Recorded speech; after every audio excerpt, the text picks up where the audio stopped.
Okay, so today we're starting a unit on astronomy. So we're going to look at today what are some of the main things that we study in astronomy. But first off, what is astronomy? So astronomy is the study of objects and matter outside the Earth's atmosphere. So when you look up in the sky, not everything you see in the nighttime sky are things that we study in astronomy. So when you look up and you see the stars, all right, that's outside the Earth's atmosphere. That's astronomy. If you look up and you see a galaxy, that's outside the Earth's atmosphere. That's dealing with astronomy. When I look up and I see a cloud, that's within our atmosphere, so that would not be astronomy. All right, that'd be meteorology, which is a different science altogether. So what we're looking at now are things that we study that are outside of our atmosphere. Now, we're going over some of these things today. How I have them listed here is from the biggest thing going down to the smaller components that we study. So the biggest thing here is the universe, right? The universe is everything known to man, all right? So if you can imagine, if you could think of a star, it's in our universe. If you think of a galaxy, it's in our universe. That tree over there is in our universe. Everything you can imagine are things that are within our universe. Now, there's theories out there that there might be other universes. Again, those are theories, but everything that we know of are things that are within our universe. And just to kind of give you an idea size-wise, the next biggest thing down the list we're looking at is galaxies, and our universe contains billions and billions of galaxies. So the universe is a huge, huge thing. And we know approximately how old the universe is. It's approximately 14 billion years old. And how we know that, we'll look at in a minute. Now, so if it's 14 billion years old, what happened 14 billion years ago? Well, what most scientists think is that there was what we call a Big Bang, and the universe originated from an explosion, right? So a long time ago, 14 billion years ago, all the matter, all the energy, everything that we know of was all condensed down to one little itty bitty tiny point. And then 14 billion years ago, that point exploded. And what that did is it spread energy and matter throughout and create the universe. Now that 14 billion years, it may sound familiar to you because if you ever watch a TV show, The Big Bang Theory, they mention that in the song for it because they're like 14 billion years ago, expansion started. Wait, but anyway. So 14 billion years ago, there was an explosion that spread out energy and matter in creating the universe. Now, what was there before 14 billion years ago? We don't know. There's no record of anything before that time. So maybe there's, it's possible that maybe there were, universes before that, and this is just the most recent one. Maybe, we don't know. So there's no record of anything before that. So there could have been something, or maybe that's the beginning of everything. Now, it sounds kind of like and currently it's a giant explosion, and currently the universe is expanding. So you can kind of imagine the universe as being this thing right here. So you had the Big Bang, and the universe is getting bigger and bigger and bigger and bigger and bigger and bigger and bigger, right? So right now, you had the explosion, and still from that explosion, the universe is still getting bigger today. Right? Now, that sounds like kind of a crazy notion. So where do we get that? Where did that come from? Well, there's basically two pieces of evidence for the Big Bang. There's what we call the redshift or the Doppler effect and cosmic background radiation. So first off, the redshift or Doppler effect. Okay, let's take a step away from astronomy for a second. Imagine you're at an ice cream place on a highway, and you're sitting outside and you're eating your ice cream cone, and it's a beautiful day, and you see a motorcycle heading your way. And the motorcycle's heading your way, then it passes by, and then you see it driving away from you. What you're going to notice is that the sound of the motorcycle moving towards you and the sound of the motorcycle moving away from you are going to be two different sounds. It's going to sound different to you. So what you'll notice is that you hear something like as it passes by. So it has a higher pitch when it's moving towards you, and has a lower pitch as it's moving away from you. Like that. Now to the guy in the motorcycle, he doesn't hear that. He just hears his regular engine sound. So what's going on is that sound travels in waves. So let's say this is the sound wave that's being given off by the motorcycle engine. Well, when that motorcycle is moving towards you, it's as if those sound waves are getting squished together. So this is what it's really doing, but when it's moving towards you, it's as if they're getting squished together, and that's happening. As the motorcycle is moving away from you, it's as if the sound waves are getting stretched out.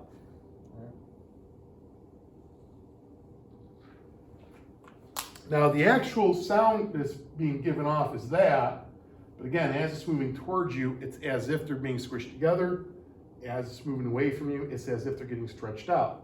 Now, as far as sound goes, if the sound waves are closer together, that gives you a higher pitch. If sound waves are stretched out, that gives you a lower pitch. So this would be the like that, even though this is what's actually happening with the actual sound the motorcycle is giving off. Now, pretty much the same thing happens with light as well, because light travels in waves. And if a light source is moving towards you, it's as if the light waves are getting squished together. If a light wave is moving away from you, it's as if the light waves are getting stretched out. Now what happens is when we look at the light given off by other galaxies, we know what kind of light it should be giving off. We know what the galaxies are made out of, so we know what color light should be being given off by the galaxies. And what we notice is that when we look at it through a telescope and special filters and things, we can see that the light given off by the galaxies is redder than it should be. All right. What that means is the light has shifted towards the red. All right. Just like if we knew what sound the motorcycle was giving off, but all we heard was this sound, we know that motorcycle would be moving away from us. Or if we knew what sound the motorcycle should have been giving off, but we heard a motorcycle making that sound, we know it'll be moving towards us. Well, kind of the same idea with light. With light, the colors that have a shorter wavelength are like blue and violet and stuff. The color that has a longer wavelength is red. So if a light source is moving towards us, the light becomes or appears bluer than it should be. If a light source is moving away from us, it's as if the light waves are getting stretched out and becomes redder than it should be. And what we notice is that when we look at other galaxies, the other galaxies are moving away from us. So if you imagine going back to this guy right here, if you imagine those little blue points there as being galaxies, if they're all moving away from each other, that would mean that they have to be expanding like that, basically.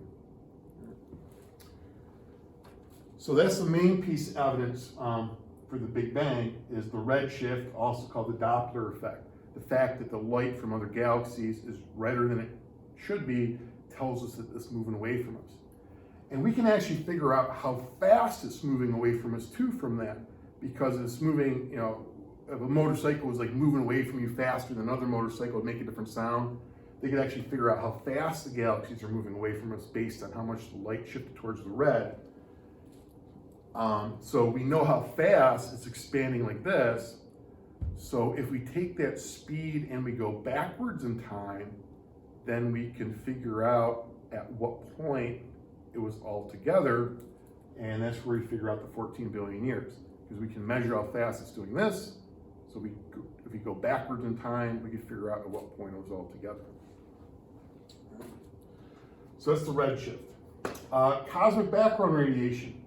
Now most of space is just vast emptiness. When you look up at night and you see like stars kind of spread evenly throughout the sky for the most part, those are just stars that are near us within our own galaxy for the most part. There's just vast areas of space where there's nothing. There's no stars getting off heat or anything like that.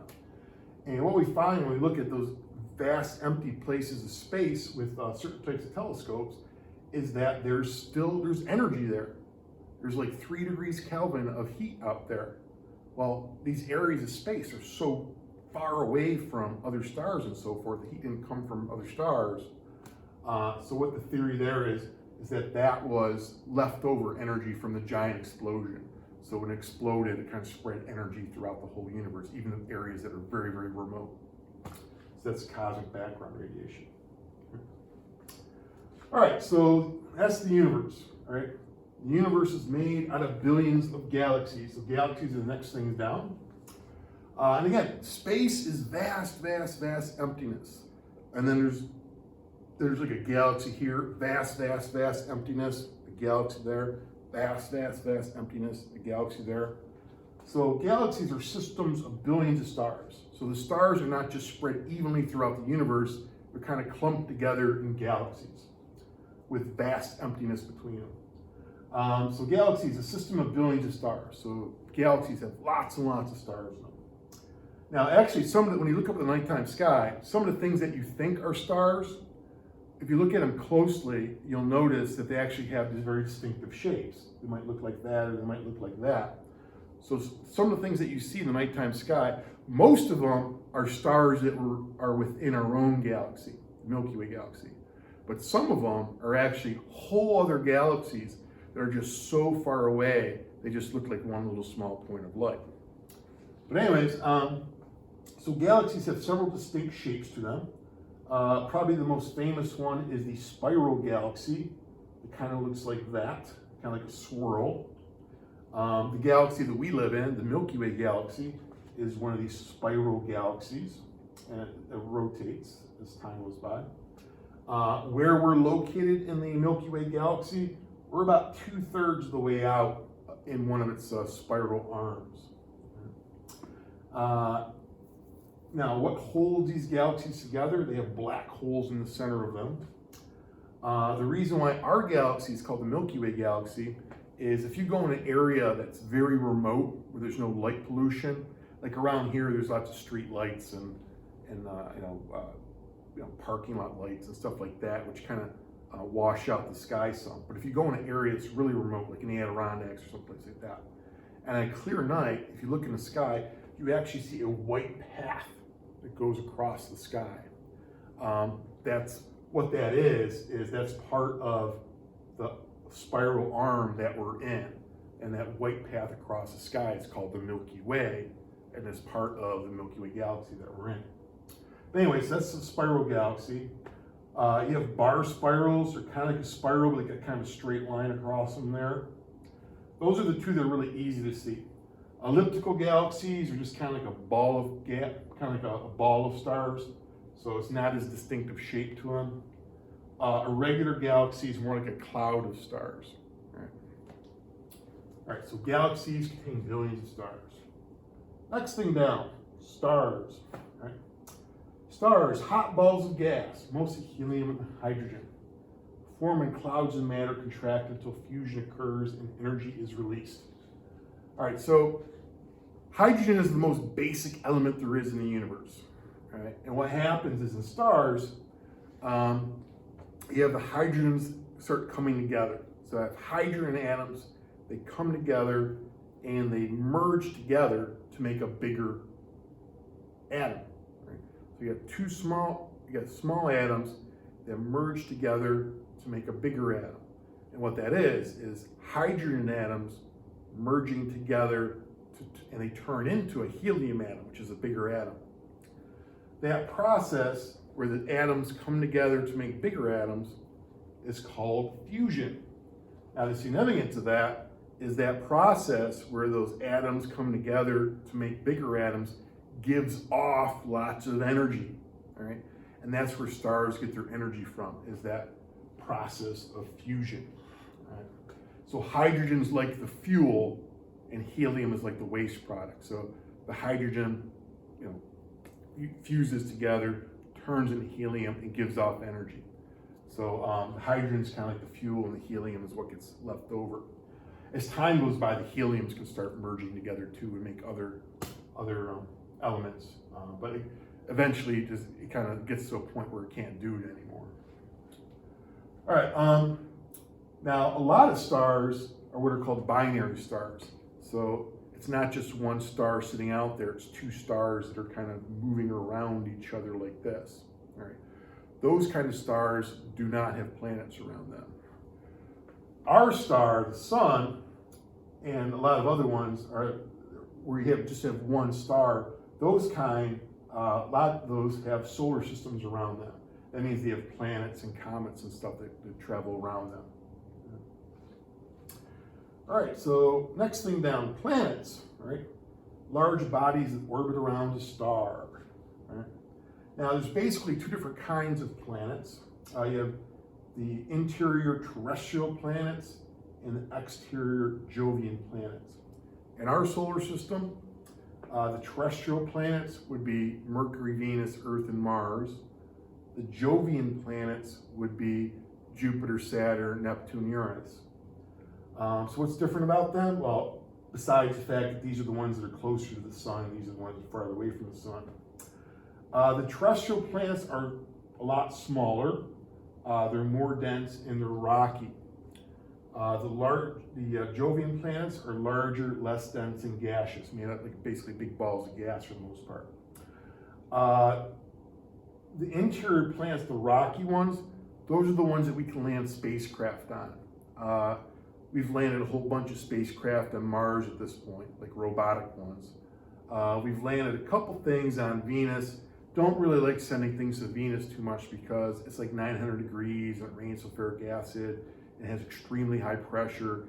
So the spacecraft that's been sent there doesn't last very long. So if you're spending $500 million on a spacecraft to land on the surface of Venus, you want it to last more than 15 minutes or so. But we have sent stuff there that has taken a few pictures and stuff before it finally got destroyed. So we don't like sending stuff there, but we have. Mercury, there's a surface there. We can land stuff on Mercury. I don't think that we have, though, but if we wanted to, we could. There's a surface to land stuff on. Where these Jovian planets are just basically big balls of gas, so you really can't land on a surface there. When we send something to study Jupiter, we'll send like a spacecraft that kind of orbits around Jupiter and takes pictures and so forth and takes measurements. And then we've sent spacecraft that have gone into Jupiter, where it just kind of like keeps going into the clouds and so forth. But what happens is the closer and closer it gets to the center of the planet, the gases are more condensed and they have a lot of pressure and just eventually crushes the spacecraft with all the pressure. But there's not really a surface to land on with the Jovian planets. Now, if you're wondering what's up with Pluto, I didn't mention Pluto. Pluto's been demoted to a minor planet, and the reason being is that Pluto, had these planets, and there's Pluto, and Pluto was the farthest one out. Basically, what's happened is beyond Pluto, we found a whole bunch of things that are like Pluto. So if we count Pluto as a planet, we got to count all these other things out there as planets too. So instead of having, considering 1,000 planets, it's easier just to demote that to what we call minor planet and focus on the 8 main ones. So that's planets. All right. Next thing down, comets and asteroids. All right. So comets, basically a large dirty snowball. And what happens is, here's the sun. When planets orbit the sun, they're not circles, but they're close to circles. It looks kind of like that. A comet has an orbit that goes way, way out into deep space, and then gets closer to the sun, and it goes way, way out into deep space again. So we only ever see the comets when they're over here, when they're fairly close to the sun. But it may take hundreds of years to go out there and come back. So their orbit's much more elongated than a planet's orbit. Now, probably the thing that people envision most about comets is comets have tails to them. Right? So we kind of envision a comet looking something like that. Where a comet gets its tail, because again, it's basically just a big ball of like dirt and ice, is it doesn't have a tail when it's out here. Where it gets its tail is when it gets close to the sun, because the sun gives off this stuff called a solar wind, and it kind of blows stuff off the comet. So like if the comet was right there, the solar wind would blow stuff off the comet, and the comet's tail would go away from the sun. So when the comet's right there, the tail would point away from the sun. When the comet's right there, its tail would point away from it. When the comet's right there, its tail would point away from it. But when it gets out here, it's so far away from the sun, it doesn't have a tail. Right. Now, probably the most famous comet is Halley's Comet. And the reason why it's famous is because people have been recording it for a number of hundreds of years.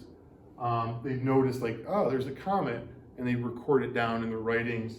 And then 76 years later, they're like, oh, there's a comet, and they put it down in their writings. Then they notice 76 years later, oh, there's a comet, they put it down in their writings. So they happen to notice that every 76 years, there was a comet that came by, and they figured that that's how long it took for the comet to go around in its orbit there.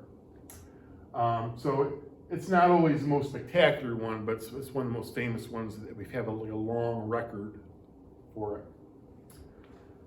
All right, so those are comets. Last thing we'll mention here are asteroids.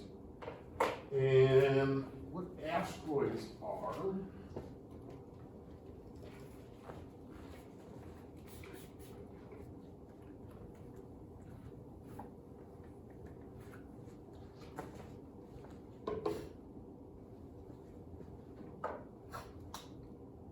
all right, so here's the sun, here's Mercury,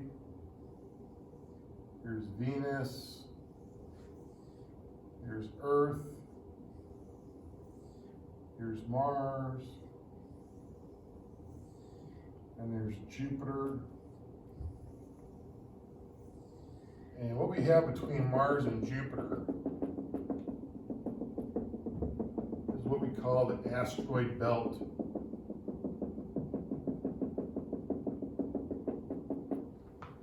All right, so between Mars and Jupiter, so Mercury, Venus, Earth, Mars, all go around the sun. You got Jupiter going around the sun. Then between Mars and Jupiter, there's a whole bunch of broken up rock material.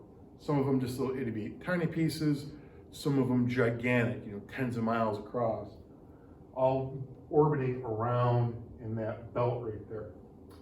What most scientists think is that that was a planet at one point, and what happened was that either something collided with it, or maybe some of the gravity from Jupiter helped pull it apart, or we're not 100% sure, but I think it was a planet that got broken apart somehow. So it's a broken up pieces of a planet that are kind of floating around. And it was a terrestrial planet, a rocky planet. So it was a planet similar to Mercury, Venus, Earth, and Mars, but it just got busted up into pieces somehow. So you have all these pieces of that former planet just floating around in its orbit. Periodically, some of those pieces, fly out of the orbit. A lot of them crash into Jupiter because Jupiter's nearby and it has a lot of gravity to it. But every once in a while, one of those pieces crashes into Earth too. Most of them are fairly small, but sometimes you get a bigger one, and it's not something we want to have to deal with in our lifetime, but that does happen periodically. So that's what asteroids are. All right, so these are the main things we're going to be studying in astronomy. There's some charts in your reference tables that we'll look at that deal with the stars and the planets, but we'll do that on another day.